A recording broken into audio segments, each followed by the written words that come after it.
perception out there amongst executives, movies, and all these other different comic books and books, that women are not marketable, that women as protagonists are not marketable, that somehow guys will not be able to relate if the woman is the focal point of the story, which of course is kind of ludicrous.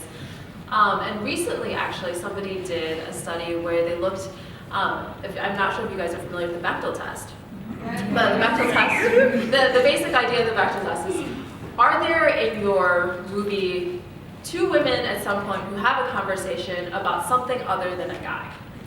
Seems like it would be a very easy thing to pass. Sadly, most things don't actually pass this test. But what was really interesting is that more recently, actually, movies that have passed the Bechdel test have tended to, for whatever reason, maybe it's correlating, maybe it's not, but for whatever reason, movies that have passed the Bechdel test have actually done better.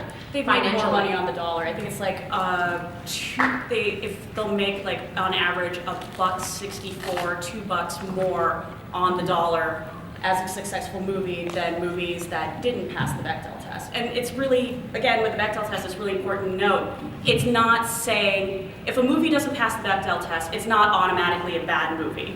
But if you look at the trends at how many movies fail the Bechdel test, regardless of whether or not they're good movies, because there are terrible, terrible movies that pass the Bechdel test. Terrible. But if you look at the trend, a lot of it skews towards not passing. So there is still a perception that somehow women are not marketable. And yet we're expected to spend a lot of money going to see Captain America. Which we Despite did. the fact that I believe one of the highest grossing movies from last year was Catching Fire. Yes. Frozen. Catching Fire was the first film with a female lead to top the box office in 40 years. So, yeah. It's also, it's depressing at the same time. There was, and I don't know, I highly recommend everyone check it out. There was this wonderful interview, it was a panel that Neil deGrasse Tyson did recently. It was making the rounds. And they basically, somebody asked the panel, why aren't women in STEM? Is it because they're stupid? Or basically it was, where are the chicks in STEM was the question. And he kind of stopped and was like, let's be really honest about something here. The barriers to make it to that level of having your work mass produced and mass published and really becoming visible are so outrageously, astronomically high that you're setting yourself up to eliminate those women's voices, and to eliminate those people of color, and to eliminate those voices that aren't the norm. So that when you look at him, who is Neil deGrasse Tyson, who is, a very, very well-known black scientist, right? He's out of the norm. He made it through sheer determination and tenacity. He sat there and went, all of those barriers, they just make me that much more want to fight against them. But think about how many people along the way who could have ended up there, who got so discouraged time after time after time after time that they just said, you know what, I'm done. I can't keep killing myself over this. And I think it's the same with women producers, women comic. There are becoming more and more of them out there, but the barriers to get to that point are still so discouraging. Yeah, let's talk about web development for a minute. So this is what I do for a living. I'm not even going there yet. So I'm a front-end web developer. And women have, especially in tech fields, because we are so outnumbered, women tend to have a very high level of imposter syndrome. And can we explain imposter syndrome? So you may be a woman who has all of the skills necessary. You might be very, very good at your job. You might be very, very good at what you're doing. And yet somehow you're thinking, oh, I don't know if I actually measure up. It's white guys can have this too. It's not just women who get imposter syndrome, but women tend to get more imposter syndrome because we are outnumbered more. Minorities tend to have a lot of imposter syndrome because we are outnumbered. So when you're looking at, for example, let's take web development, for example. If you look at a job description, people like to list this whole laundry list of technical skills that you have to have. And if you have somebody who's looking at this description and you have a little bit of imposter syndrome to begin with, even though you're perfectly competent, perfectly capable, it actually sets a higher bar for you in your head. And you think, oh, maybe I'm not really qualified for this. But if you are at the same time a guy with the same set of skills who's feeling a little bit more confident, you'll think, oh, I can totally go to that interview and just talk to them and they'll understand that I know what I'm doing. Guys have a little bit sometimes easier time with being blowhards, maybe. not to skewer any guys. It's the but confidence thing. Like women who Right. are confident tend to be treated differently than men who go into a negotiation situation being very confident. Women who are very confident will be called a bitch, Whereas that's just not a word that you'll use with a guy. You'll say a man is very confident, he's going to be a good leader. He's a go-getter. He's so assertive. Right.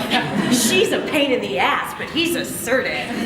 So I mean, actually, let's take just web development again as kind of a microcosm of all of this. You can say, you can write a job description instead of saying this very, very intimidating list of skills that you absolutely must have. You can say, well, we're going to need somebody with really, really excellent jQuery skills and HTML and CSS.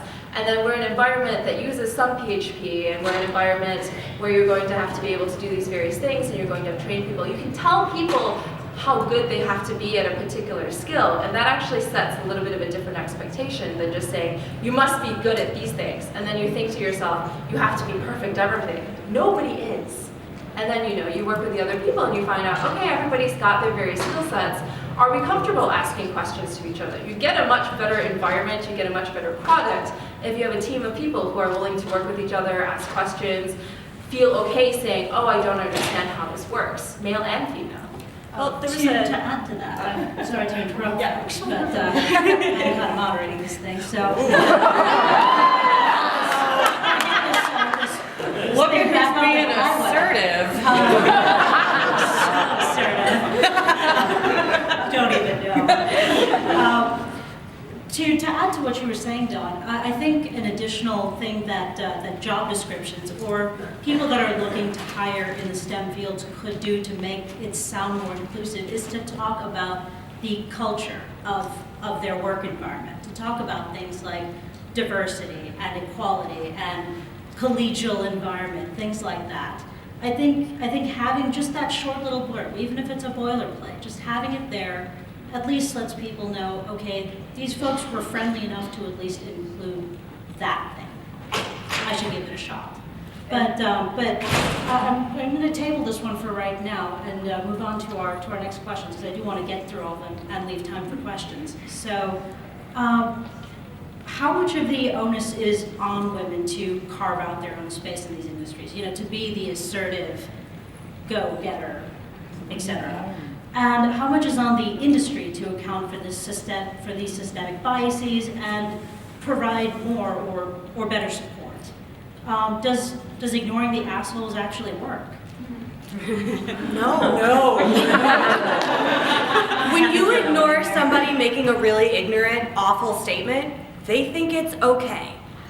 I hate the phrase, don't feed the trolls. Yes. Because they're not trolls, they're abusive jerk-offs, and someone needs to put them in their place because they have all these people behind them telling them that they're right saying what they're saying, not calling them out on it. We need to call them out on it, and we need to support each other when we do, not just call them out, but tell the person who's being attacked that they're doing the right thing too. So that's my little. And even if you don't leave food for them,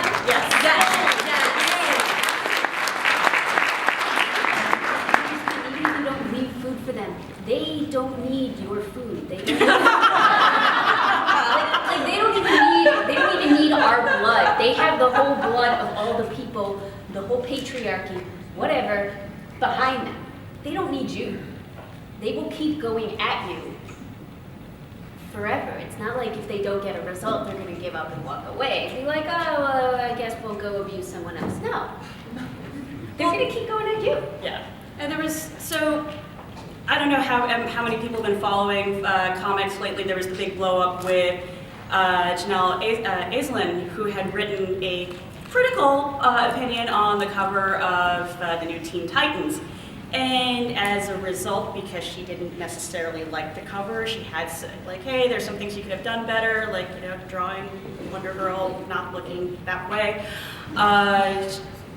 The standard operating procedure, she got rape threats and people telling her that they were going to come to the next convention and find her and tell her to her face and beat her up, and all sorts of like gendered violence.